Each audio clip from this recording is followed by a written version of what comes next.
Assalamualaikum warahmatullahi wabarakatuh. Saya Antika Widianingsih, NIM 197 dari kelas 6E. Di sini saya akan melakukan analisis penjabaran kompetensi inti KI dan kompetensi dasar KD pada muatan bahasa Indonesia kelas 5 tema 1 subtema 1 pada buku guru edisi revisi 2018. Nah, sebelum kita melakukan analisis terlebih dahulu kita harus mengetahui apa itu KI dan apa itu KD. KI merupakan tingkat kemampuan untuk mencapai standar kompetensi lulusan SKL yang harus dimiliki seorang peserta didik pada tingkatan kelas. Kemudian KI sendiri terdiri dari 4 aspek, yaitu aspek sikap, meliputi sikap spiritual dan sikap sosial, aspek pengetahuan, dan aspek keterampilan. Sedangkan KD yaitu kemampuan dan materi pembelajaran minimal yang harus dicapai peserta didik untuk suatu mata pelajaran pada masing-masing satuan pendidikan yang mengacu pada kompetensi inti. Setelah kita mengetahui KI dan KD, selanjutnya yaitu melakukan analisis. Berikut adalah hasil analisis pada buku guru kelas 5 tema 1 subtema 1.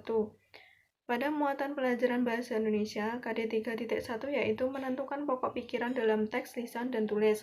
Sedangkan KD 4.1 yaitu menyajikan hasil identifikasi pokok pikiran dalam teks, tulis, lisan, secara lisan, tulis, dan visual.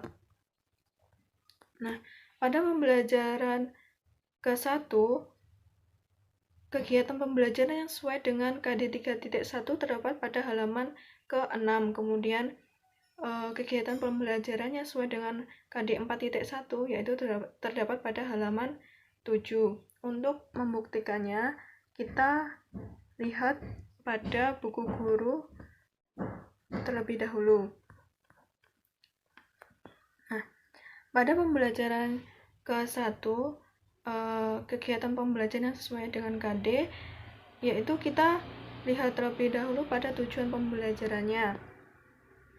Nah, pada tujuan pembelajaran yang sesuai dengan muatan pelajaran bahasa Indonesia yaitu terdapat pada nomor 3, yaitu dengan menulis siswa dapat mengembangkan ide pokok menjadi sebuah paragraf secara runtut. Kemudian tujuan pembelajaran yang keempat yaitu dengan berdiskusi, siswa dapat menyebutkan pengertian fungsi dan cara menentukan ide pokok bacaan secara percaya diri.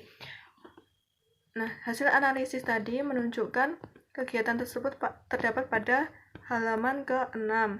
Kita buktikan, ternyata kegiatan pembelajarannya terdapat pada halaman 6, yaitu dibuktikan dengan selesai membaca, siswa mencari dan menentukan ide pokok tiap paragraf dan dari bacaan yang telah dibacanya. Ini sesuai dengan KD 3.1, sedangkan KD 4.1-nya yaitu pada kegiatan Ayo Menulis secara mandiri, siswa mencoba membuat paragraf berdasarkan ide pokok yang telah ditentukan.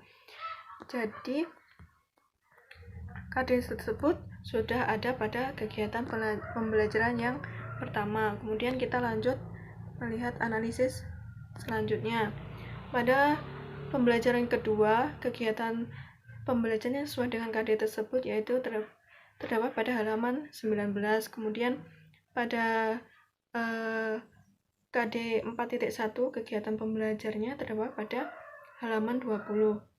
Nah, untuk analisis selanjutnya, analisis pembelajaran ke-3, 4, 5 sampai dengan 6 itu sesuai dengan analisis yang pertama tadi.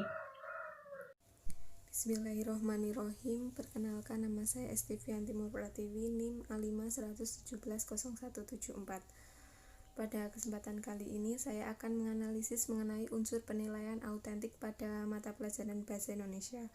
Untuk RPP yang digunakan yaitu RPP kelas 4 tema 6 subtema 1 yang disusun oleh Antika Widianingsih. Aspek penilaian yang terdapat dalam unsur penilaian autentik, yang pertama itu ada objektif, yang kedua terpadu, yang ketiga ekonomis, keempat transparan, 5 akuntabel, dan yang terakhir yaitu edukatif. Untuk hasil analisis yang telah didapatkan, yang pertama yaitu kita lihat pada unsur objektif, di mana penilaian tidak dipengaruhi oleh subjektivitas penilai. Hasil yang didapatkan yaitu terdapat pada salah satu aktivitas pembelajaran sebagai berikut. Pada penilaian LKPD yang terdapat pada RPP tersebut terdapat rubrik penilaian psikomotor dalam penilaiannya menggunakan skala 1 hingga 4 di mana untuk menghilangkan unsur subjektivitas pada guru. Kita lihat pada RPP-nya, yaitu ini, pembuatan puisi dengan tema cita-cita secara tulis. Nah, untuk instrumennya, rubrik penilaiannya ini menggunakan skala 1 hingga 4 di mana untuk menghilangkan unsur subjektivitas. Jadi pada RPP di sini penilaiannya bersifat objektif. Selanjutnya yang kedua yaitu terpadu. Yaitu dibuktikan dengan adanya aktivitas pembelajaran sebagai berikut. Pada LKPD dalam RPP tersebut memuat KD 4.6 pada mapel bahasa Indonesia di mana penilaian dilakukan secara terencana, yaitu kegiatan yang akan dilaksanakan oleh peserta didik. Pada rubrik penilaiannya pun merupakan aspek yang dinilai pada saat kegiatan pembelajaran. Nah, pada RPP di sini yaitu siswa diminta untuk membuat puisi. Nah, kita lihat pada LKPD-nya.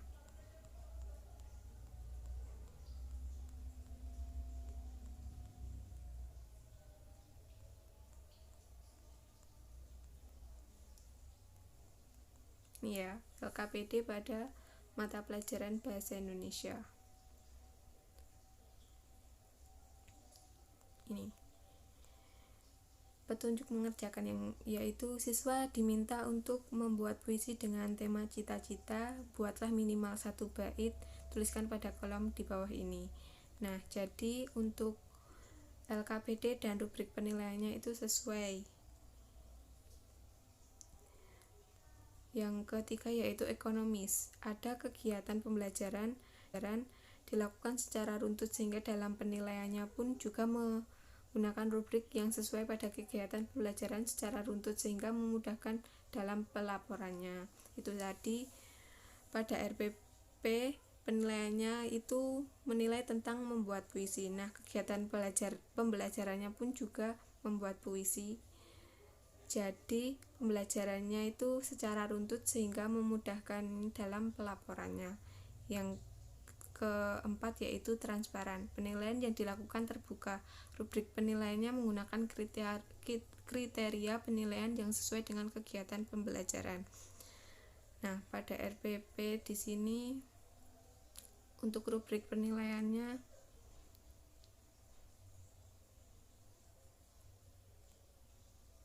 ini menggunakan skala 1 hingga 4. Nah, di sini juga ada kriterianya, penggunaan bahasa, ketepatan penulisan. Untuk skornya masing-masing juga sudah dibedakan. Mendapat 1 jika siswa belum mampu menulis puisi dengan bahasa yang indah dan mendapat 4 jika siswa mampu menulis puisi dengan bahasa yang sangat indah. Untuk selanjutnya yaitu akuntabel. Penilaian dilakukan secara terbuka, objektif, sahih, dan adil sehingga dapat dipertanggungjawabkan kebermaknaannya pada saat proses pembelajaran oleh peserta didik. Yang pertama tadi sudah objektif, nah sahih dan adil dalam penilaiannya sehingga dapat dipertanggungjawabkan. Yang terakhir yaitu edukatif. Penilaian yang dilakukan mendidik siswa dalam hal kreativitas, bekerja sama, dan bertanggung jawab. Pada saat proses pembelajarannya pun memotivasi guru untuk teliti menilai peserta didik. Nah, pada RPP tadi ini siswa diminta untuk membuat puisi. Jadi membuat siswa untuk kreatif dalam membuat puisi. Cukup sekian analisis dari penilaian autentik. Untuk selanjutnya akan dibahas oleh rekan saya. Terima kasih. Perkenalkan, saya Dia Ismail Lutfianti Ramadhani dari kelas 6I NIM A510 170 180. Di sini saya akan melakukan analisis materi pembelajaran pada buku siswa kelas 5 tema 1 subtema 1 di pembelajaran keempat khususnya pada muatan IPS. Nah, sebelumnya saya akan menjelaskan tentang pengertian materi pembelajaran, yaitu bentuk bahan atau seperangkat substansi pembelajaran untuk membantu guru atau instruktur dalam kegiatan belajar mengajar yang disusun secara sistematis dalam rangka memenuhi standar kompetensi yang ditetapkan. Nah, ini di sini saya sudah melakukan analisis materinya. Nah, ini formatnya. Karena pembelajaran 1, 2, dan 3 tidak terdapat muatan IPS, maka saya hanya mengisi pada pembelajaran keempatnya. Nah, di sini saya melakukan analisis dan hasilnya sudah sesuai materi yang disampaikan. Nah, kita akan melihat, akan membuktikan apakah benar sudah sesuai atau belum. Sebelumnya saya perlihatkan KIKD-nya. Untuk muatan IPS yang pertama untuk KD 3.1 yaitu mengidentifikasi karakteristik, dan 4.1-nya menyajikan hasil identifikasi. Nah, kita lihat di buku siswa. Untuk pengantarnya, pada pembelajaran keempat ini terdapat denah kandang kelinci dan ada penjabaran tentang kondisi umum kandang kelinci di denah. Nah, dan pengertian denah.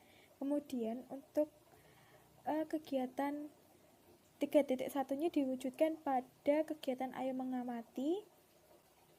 Nah, siswa diminta untuk mengidentifikasi kondisi geografis di beberapa pulau yang ada di Indonesia dengan mengisi luas, batas, dan keadaan alam beberapa pulau yang ada di Indonesia. Nah, ini kemudian untuk hasil identifikasinya dituliskan dalam kondisi geografis secara umum di dalam tabel berikut ini. Kemudian nanti kalau sudah mengisi, kemudian hasil kesimpulannya itu dibandingkan dengan teman-temannya. Nah, ini tadi termasuk proses identifikasi. Jadi untuk KD 3.1 sudah sesuai dengan buku atau sudah sesuai dengan materi yang diajarkan. Nah, untuk menyajikan hasilnya, nah, dalam tabel ini tadi siswa kan diminta untuk menulis sebelum dibandingkan dengan teman. Nah, itu termasuk kegiatan menyajikan hasil karakteristik tentang kondisi geografis di Indonesia. Nah, untuk melakukan pendalaman materi atau untuk menambah wawasan siswa diminta juga untuk menggambarkan peta kondisi geografis wilayah RW di tempat tinggalnya. Nah, untuk memperoleh hasil yang lebih akurat, maka siswa diminta untuk melakukan pengamatan secara langsung atau wawancara kepada pengurus RT atau RW. Nah, untuk saran, di sini saya menuliskan perlu pendalaman materi untuk memfasilitasi peserta didik. Nah, tadi sebenarnya sudah ada di kegiatan yang siswa diminta untuk menggambarkan peta serta kondisi geografis di wilayah tempat tinggalnya. Assalamualaikum warahmatullahi wabarakatuh. Perkenalkan, nama saya Muhammad Afandi NIM 198. Di sini saya akan menganalisis video microteaching. Sebelumnya, microteaching itu apa sih? Menurut Waskito, microteaching adalah suatu metode belajar mengajar atas dasar performance yang tekniknya dengan cara mengisolasikan komponen-komponen proses belajar mengajar sehingga calon guru dapat menguasai setiap komponen satu persatu dalam situasi yang disederhanakan atau dikecilkan. Nah, menurut pengertian di atas dapat kita tarik kesimpulan bahwasannya microteaching adalah salah satu model pelatihan praktik mengajar dalam lingkup terbatas, mikro, yang bertujuan untuk mengembangkan keterampilan dasar mengajar yang dilaksanakan secara terisolasi dalam teknik mengajar dalam situasi yang disederhanakan atau dikecilkan. Tujuan umum microteaching itu seperti apa sih? Salah satunya yaitu untuk memfasilitasi atau membina, melatih calon guru dalam hal keterampilan dasar mengajar. Kemudian itu tujuan umum microteaching. Nah, di sini saya akan menganalisis terkait video micro teaching berdasarkan keterampilan mengajar. Di sini saya menganalisis video milik Mbak Niken. Yang pertama yang harus kita pastikan yaitu video micro teaching sesuai dengan RPP atau belum. Di sini saya tadi sudah melihat video yang Mbak Niken buat. Nah, video yang Mbak Niken buat sudah sesuai dengan RPP yang ditulis. Kemudian di dalam pembelajaran sendiri sudah terlihat yaitu keterampilan bertanya yang pertama. Yang terlihat pada saat awal pembelajaran di mana Mbak Niken sudah bertanya tentang kondisi siswa, siapa yang tidak masuk, seperti itu.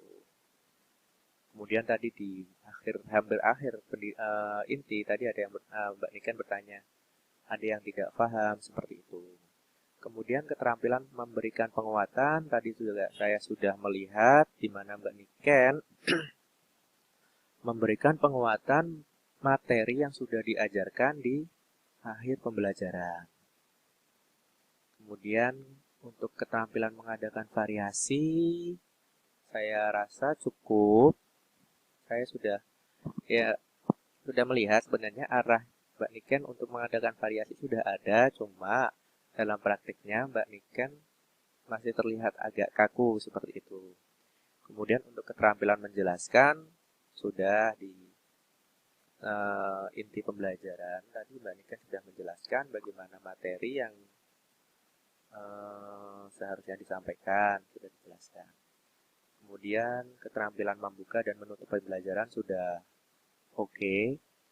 Di mana menutup pembelajaran tadi juga terlihat Mbak Niken sudah memberikan penguatan, kemudian memberikan evaluasi sudah terlihat. Kemudian keterampilan membimbing diskusi kelompok kecil dan juga keterampilan mengajar kelompok kecil dan perorangan tadi juga saya sudah mereview, sudah terlihat. Di mana karena video yang Mbak Niken buat ini termasuk kelompok kecil, jadi saya rasa sudah cukup, sudah terpenuhi untuk 2 poin 7 dan 8. Jadi hasil analisis hari ini kurang lebihnya saya sudah melihat semua poin daripada keterampilan mengajar. Mbak Niken sudah berusaha untuk memenuhi setiap poin-poin daripada keterampilan mengajar. Sudah bagus. Hanya saja dalam mengadakan variasi tadi masih terlihat bagaimana Mbak Niken masih agak kaku dalam mengadakan variasi di dalam proses pembelajaran. Nah, cukup sekian dari saya. Akhir kalam, wassalamualaikum warahmatullahi wabarakatuh.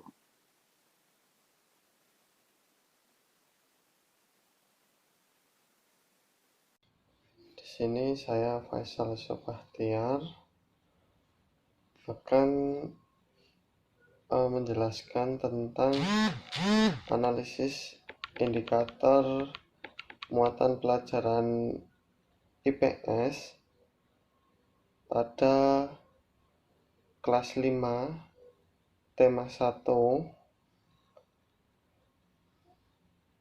Nah, yang dimaksud indikator sendiri yaitu indikator merupakan penanda pencapaian kompetensi dasar secara spesifik yang dapat dijadikan ukuran untuk mengetahui ketercapaian tujuan pembelajaran. Indikator dirumuskan dengan kata kerja operasional yang bisa diukur dan dibuat instrumen penilaiannya. Untuk kompetensi yang menuntut penguasaan konsep dan prinsip menggunakan kata kerja operasional yang sesuai dan berbeda untuk kompetensi yang menuntut kemampuan operasional atau prosedural. Indikator merupakan penanda pencapaian kompetensi dasar yang ditandai oleh perubahan perilaku yang dapat diukur yang mencakup sikap, pengetahuan, dan keterampilan. Baik, langsung saja masuk ke pembahasan. Di sini disebutkan kompetensi dasarnya yaitu pada aspek pengetahuan di 3.1 itu mengidentifikasi karakteristik geografis Indonesia sebagai negara kepulauan maritim dan agraris serta pengaruhnya terhadap kehidupan ekonomi, sosial, budaya, komunikasi, serta transportasi. Indikator pada buku adalah mengidentifikasi hubungan karakteristik ruang dengan sumber daya alam yang ada di lingkungannya. Indikator hasil analisis yaitu indikator pada buku sudah sesuai dengan kegiatan pembelajaran. Jadi indikator yang terdapat dalam buku ini sudah sesuai dengan kegiatan pembelajaran yang ada dalam buku kelas 5 tema 1 subtema 1 pembelajaran 4. Selanjutnya pada aspek keterampilan yaitu menyajikan hasil identifikasi karakteristik geografis Indonesia sebagai negara kepulauan atau maritim dan agraris serta pengaruhnya terhadap kehidupan ekonomi, sosial, budaya, komunikasi, serta transportasi. Kemudian indikator dalam buku yaitu melaporkan hubungan antara karakteristik ruang dengan sumber daya alam yang ada di lingkungannya. Hasil analisis indikator yaitu indikator pada buku telah sesuai dengan kompetensi dasar yang ada karena hasil identifikasi kegiatan-kegiatan disajikan dengan cara melaporkan. Jadi indikator pada buku yang ditulis itu sudah sesuai dengan kompetensi dasar. Gitu. Assalamualaikum warahmatullahi wabarakatuh. Perkenalkan, nama saya Lutfia Fatimah Zahroh, NIM A511707179. Di sini saya akan menganalisis KIKD pada buku kelas 5 tema 1 subtema 1 materi pembelajaran PPKN. Pengertian kompetensi inti adalah tingkat kemampuan siswa untuk mencapai suatu standar kompetensi lulusan yang harus dimiliki peserta didik pada setiap tingkat kelas atau program. Sedangkan pengertian kompetensi dasar adalah kemampuan siswa untuk mencapai kompetensi inti yang harus diperoleh peserta didik melalui pembelajaran. KD terdiri dari sikap, pengetahuan, dan keterampilan. Untuk kompetensi inti, pada buku kelas 5 tema 1 subtema 1 sudah sesuai dengan Permendikbud nomor 37 tahun 2018. Untuk KD juga sudah sesuai dengan Permendikbud nomor 37 tahun 2018. Dalam buku kelas 5 tema 1 subtema 1 terdapat 6 pembelajaran. Akan tetapi hanya ada 2 pembelajaran yang terdapat materi PPKN, yaitu pembelajaran ketiga dan keempat. Berikut KD pada pembelajaran ketiga. PPKN 3.1 mengidentifikasi nilai-nilai Pancasila dalam kehidupan sehari-hari. 4.1 menyajikan hasil identifikasi nilai-nilai Pancasila dalam kehidupan sehari-hari. Untuk pembelajaran keempat, KD PPKN 3.1 mengidentifikasi nilai-nilai Pancasila dalam kehidupan sehari-hari. 4.1 menyajikan hasil identifikasi nilai-nilai Pancasila dalam kehidupan sehari-hari. Dalam buku siswa, KD 3.1 terletak pada halaman 21. Untuk pembelajaran ketiga, KD 4.1 terletak pada halaman 24. Pada pembelajaran keempat, KD 3.1 terletak pada halaman 37. Untuk KD 4.1 terletak pada halaman 39. Mari kita lihat. Berikut untuk KD 3.1 pembelajaran ketiga. terletak pada halaman 21. Untuk pembelajaran keempat, terletak pada halaman 24, di mana siswa diminta untuk berdiskusi dengan teman sebangkunya, kemudian menganalisis sikap-sikap atau perilaku yang sesuai dengan nilai-nilai yang terkandung dalam sila-sila Pancasila. Kemudian memberi tanda centang terdapat dalam kolom tersebut. Selain itu, siswa juga menuliskan sikap-sikap dalam kehidupan sehari-hari yang sesuai dengan nilai-nilai yang terkandung dalam sila-sila Pancasila. Untuk pembelajaran keempat terletak pada halaman 37.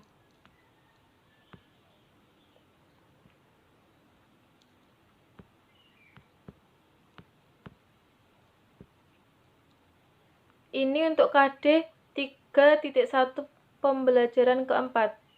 Untuk KD 4.1 pada pembelajaran keempat terletak pada halaman 39. Di sini siswa diminta untuk mengembangkan sebuah paragraf dengan ide pokok musyawarah mufakat adalah nilai luhur bangsa yang harus terus diterapkan dalam kehidupan sehari-hari. Dan kebebasan memeluk agama atau kepercayaan adalah hak setiap warga negara. Sekian dari saya. Di sini saya menganalisis buku ajar PKN. Buku ajar pendidikan kewarganegaraan yang berkualitas harus memenuhi kelayakan isi atau materi. Kelayakan tersebut meliputi kesesuaian dengan standar kompetensi lulusan, kemudian kesesuaian dengan kompetensi inti, kesesuaian dengan kompetensi dasar, kesesuaian dengan topik, kecukupan materi, kedalaman materi, keluasan materi, keakuratan materi, berorientasi pada aktivitas yang dapat mendorong pemahaman konsep dan mendorong keingintahuan siswa, kemudian kemutakhiran dan aktualitas contoh materi, tidak mempertentangkan sara, tidak bernuansa pornografi, mengakomodasi keberagaman dan berwawasan gender. Harus terdapat materi pendukung pembelajaran. Penyajian pembelajaran harus sesuai dan penyajiannya harus lengkap. Berikut adalah lembar kerja analisis PPKN kelas 5 tema 1 pada subtema 1 pada pembelajaran ketiga. Yang pertama itu yaitu kesesuaian dengan standar kompetensi lulusan, dapat sikap, pengetahuan, dan keterampilan. Ketiganya adalah terpenuhi. Yang kedua ada kesesuaian dengan kompetensi inti. Ketiga yaitu kesesuaian dengan kompetensi dasar. Kesesuaian dengan topik. Ini juga sudah terpenuhi, dan yaitu tentang sikap-sikap yang sesuai dengan nilai-nilai yang terkandung dalam sila-sila Pancasila. Yang kelima, 6, 7, 8 yaitu kecukupan materi, kedalaman materi, keluasan materi, dan keakuratan materi. Ini semuanya juga sudah terpenuhi. Nomor 9 yaitu berorientasi pada aktivitas yang dapat mendorong pemahaman konsep dan mendorong keingintahuan. Pada materi PKN sudah berorientasi pada aktivitas yang dapat mendorong pemahaman konsep dan mendorong keingintahuan. Di buku, siswa bisa mendiskusikan tentang sikap-sikap yang sesuai dengan sila-sila Pancasila. Kemudian yang 10, kemutakhiran dan aktualitas contoh materi. Nah, ini sudah terpenuhi. Sudah sesuai dengan contoh pada materi PKN dan sudah berkaitan dengan kehidupan sehari-hari. 11, tidak mempertentangkan sara, tidak bernuansa pornografi, mengakomodasi keberagaman dan berwawasan gender. Ini sudah terpenuhi. Materi pendukung pembelajaran yaitu sesuai dengan perkembangan ilmu dan teknologi. Kemudian keterkinian fitur, contoh dan rujukan, dan kontekstual. Ini belum sepenuhnya terpenuhi. Belum menyajikan materi pendukung pembelajaran yang berupa alat teknologi. Namun di sini sudah terdapat gambar-gambar contoh dan fitur-fitur yang keterkinian. Kemudian juga sudah kontekstual. Penyajian pembelajaran ini mendorong keterlibatan peserta didik untuk belajar aktif atau penerapan pendekatan saintifik, penerapan penilaian autentik, dan interaksi antara guru dengan orang tua sudah terpenuhi dalam materi. Nah, yang ke-14, kelengkapan penyajian. Di dalam buku, siswa secara keseluruhan sudah mencakup pengantar, pendahuluan, dan daftar pustaka. Di buku juga tidak ada peta konsep, daftar transliterasi Arab. Latin dan Rangkuman.